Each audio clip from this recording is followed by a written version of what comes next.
On the spot news media, we got the latest news. We don't care about the views, we just representing right. Put local news internationally every night. On the spot, wave that Jamaican flag from left to right.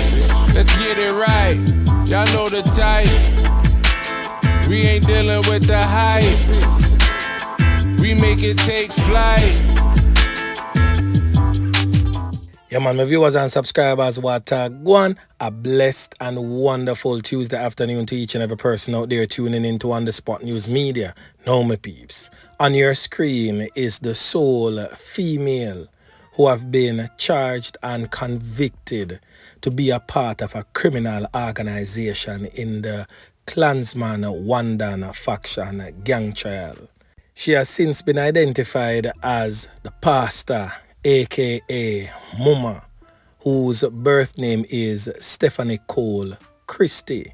Now watch as the judge, that's Chief Justice Brian Sykes, administer his sentencing upon her and deliberates, basically outlining how he arrived at the figure 9 years and 10 months. Watch. Mr. Tariq James, thank you. Miss Stephanie Christie, Mr. Fabian Johnson, Mr. Jazeel Blake, thank you. Mr. Royal Taylor, thanks, sir. Mr. Joseph McDermott, thanks, sir. Mr. Jermaine Robinson, Mr. Andre Golin, thank you. Mr. Brian Morris, and Mr. Ted Prince. Thank you all. All present, Chief Justice. Thank you very much. We're continuing now with the sentencing of Mrs. Stephanie Cole Christie. And yesterday we were noting that she was convicted of the sole count of membership of a criminal organization. That is based upon three things. One, her involvement as part of the discussion concerning the arson of the Torpedo Loan Company. She was part of the group that planned that activity. That evidence showed that she was part of a criminal organization. Secondly, she was part of the group that traveled from Spanish Town to Ewerton in search of ice, and as I said, that count failed for technical reasons, but the evidence nonetheless was relevant to show that she was a part of a criminal organization. And she knew that that trip involved the purpose of killing ICE, should he have existed or should he have been found. In addition to that, there's the evidence of one of the witnesses in the case that she acted as the go-between between the police and the organization for the purpose of trying to elicit information from the police to know how much information and the type of information that they had on the organization at any moment in time. And that was confirmed by the evidence of the retired detective inspector who interacted with her for some time prior to her arrest. And the nature of the interaction was such that it confirmed what the witness had indicated about her. The maximum penalty for being a member of a criminal organization is 20 years. Turning now to the social inquiry report. She indicated that she was never a part of the criminal organization, has never benefited from the criminal organization, never carried out any criminal activities on the part of the criminal organization, and never witnessed any of her co-defendants behave in a criminal manner. So that assertion is actually contrary to the evidence actually adduced by the Crown In addition to that, there's also the telephone conversations between herself and the driver of the criminal organization who gave evidence on behalf of the Crown, and the content of the conversation and the frequency of the conversations indicated that she was far more involved than she indicated during the trial and even in her social inquiry report. So despite the recorded conversations that were admitted into evidence, and despite the evidence of the retired detective inspector, both consistent with the primary witness who indicated her role and function, she is still insisting on her position that she was not a part of the criminal organization. The report indicates that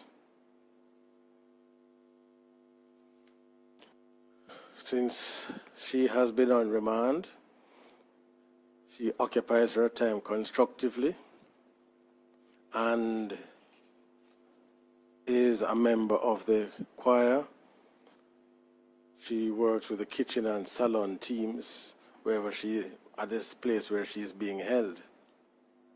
And she was of the view that she was rehabilitated, and so is asking the court to extend leniency to her, to enable her to return to her family so that she would be better able to care for her daughter, who is dependent on her for support. The report also indicates that she grew up in the Spanish Town area of St. Catherine, attended school regularly, exposed to firm guidance and discipline, received adequate exposure to the principles of Christianity. She indicated at a particular point during her teenage years, she did not heed the advice of her parents. That is not peculiar to her. I suppose most of us as teenagers, when we get to that stage, we think we know far more than our parents, so that is not an unusual event in the life of anyone.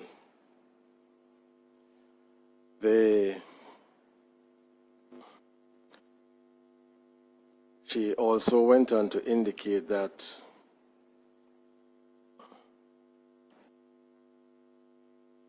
she got married in 2011, and after a few years, that relationship became quite strained. Nonetheless, that is not something to be held against her in terms of the sentencing process, but is merely to provide information as to who she is and what is her background and life to date. She indicated that she has always had an interest in community development, and that is what she has dedicated her life to, at least a significant portion of her life, organizing football matches, sports days, school uniform parties, annual summer events on Thursdays called Wet Wet. And she was also involved in feeding the homeless in Adelaide Street and Hanover Street in Spanish Town on Wednesdays. She was able to bring together a coalition of persons to enable her to continue and to fund her social activities in the communities. And the reason for referring to all of this is that her proposition is that because of her work of this nature, it enabled her or caused her to be the center of attraction. People gravitated towards her, seeking advice and confided in her. And from her perspective, Mr. Brian was one of those persons who sought her advice and confided in her. She explained that she would provide him with encouragement and guidance for his business, his music studio, liquor store, and block factory.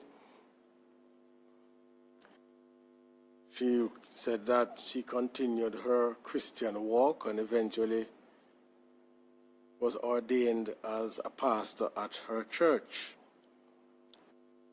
which is located in St. Thomas, and she would travel there frequently, most if not all Sundays. The point that she was making was that she would not have had time to be involved in any criminal activity because she was involved heavily in church work and social activities and community outreach programs.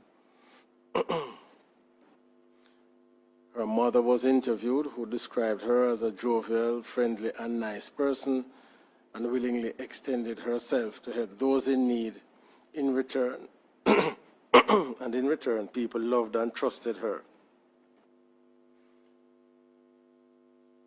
Mother indicated that though she raised her children in Spanish Town, and at times there was a flare-up of violence, her children, and in particular Mrs. Christie, were not affected because she, as the mother, was able to navigate the difficulties posed by increase in violence in the communities in which they either lived or had to navigate in their day-to-day life. She remembers her daughter enjoying going to church, being involved in sports activities, and that is how she knows of her daughter. Her sister, that is Mrs. Christie's sister, described her as willingly helpful and giving freely to all those in need. And so the family members give a positive report on Mrs. Christie.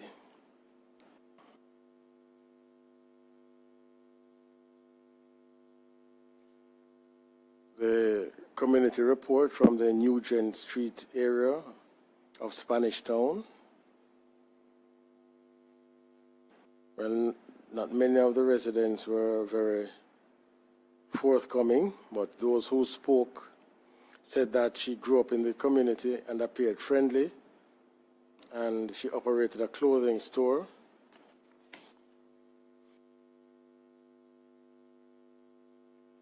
And as far as they were able to determine, she had someone to assist her in the store. She wasn't there very often, and they were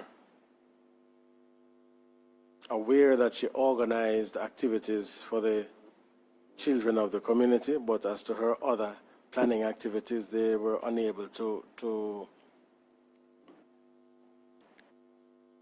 give any views on that one way or the other. And some of the other residents who spoke formed the view that it was shocking to them to learn that she's associated with the gang, and they were expressing their opinion as to possible reasons for her motivation to become involved with the gang. And so there is the social inquiry report. As far as previous convictions are concerned,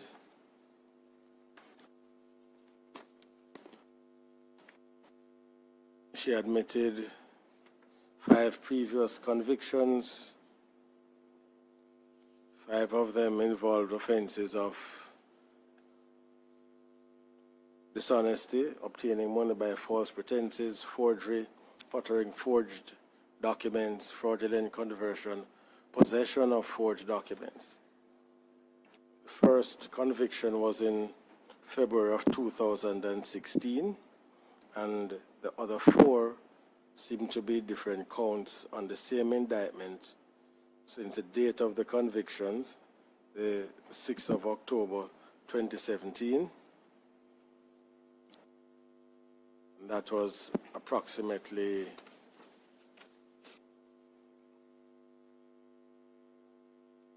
year and a half, 2 years before she was arrested. The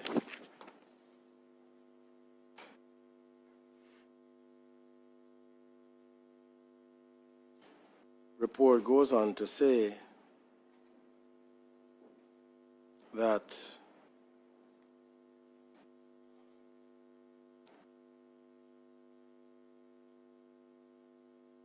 the current matter occurred 9 years after her first offense, and in the view of the preparer of the report, the magnitude of this matter indicates an escalation in seriousness of offending behavior. Also says that the offenses for which she was convicted were offenses of dishonesty, and when compared with her current matter, does not establish a pattern of offending. And having looked at a number of these reports, it seems to suggest that in the world of the probation officers, a pattern of offending is established if you have a series of convictions of the same type of offense. So they seem to make the distinction between a pattern of offending and escalation in offending. So this is regarded as an escalation, but not necessarily forming a pattern of behavior. And so I infer from that that by pattern they mean several convictions of the same kind or of the same type. So there we are. So what emerges from the social inquiry report, in my view, is that Mrs. Cole Christie has the skill sets to engage persons in different social levels and able to establish a rapport with them. And it seems as if she translated those skills into what she was doing with the criminal organization. And so this is what she was attempting to do with the retired detective inspector. But unfortunately for her, he had recently returned, as I gather, from training regarding how to interact with members of criminal organizations and trying to turn them now into a source of information rather than become a source of information for them. And so it was essentially a battle of wits over a period of time, which I say ended successfully for the police. So that is what I take from the social inquiry report and her skills. Now, given the level of involvement of Mrs. Cole Christie, albeit that she did not attend physically, well, other than the trip up to Yorkton, and then no act of violence took place there, but albeit that she did not attend upon any of the crime scenes, in respect of the offenses charged and the unindicted offenses, it is clear that she was indeed a vital member of the criminal organization, since seeking to get information from the police in repeated and continuous manner was essential to them because they needed to know the extent of the information that the police had on them and on whom the police have the information so they could make the necessary adjustments should it become necessary. And so from that standpoint, she was a critical member of the organization, and I won't say she's the only female, but the only female who has been indicted in this case. I won't say she's the only female member, but certainly the one who has been indicted. And having regard to the skill sets that she possessed, one can clearly see that she would be of immense value to the criminal organization if she were able to utilize her skills effectively. So it seems to me then that she was a willing party to the activities of the organization. She subscribed to their purpose and made the decision deliberately to lend her skills to the organization to enable them to further their criminal purpose. Now, it means then that the starting point, all things considered, has to be 16 years. There are no aggravating factors to move up closer to 20 years, and I take into account that she has a teenage daughter, take into account that she has skills that are outside of the criminal context valuable, and I take into account that she herself did not commit any act of violence herself. But nonetheless, having regard to her role and function and the seriousness with which these offenses must be taken, the mitigating factors such as they are not sufficient in my view to reduce it below 14 years. So you go down 2 years from 16 to 14. And she has been in custody 4 years and 2 months. So that leaves you with what? 4 from 14, that's 10. And then, so that's 9 years and 8 months. Yes, I think. 9 years and 10 months. 9 years and 10 months. Yes.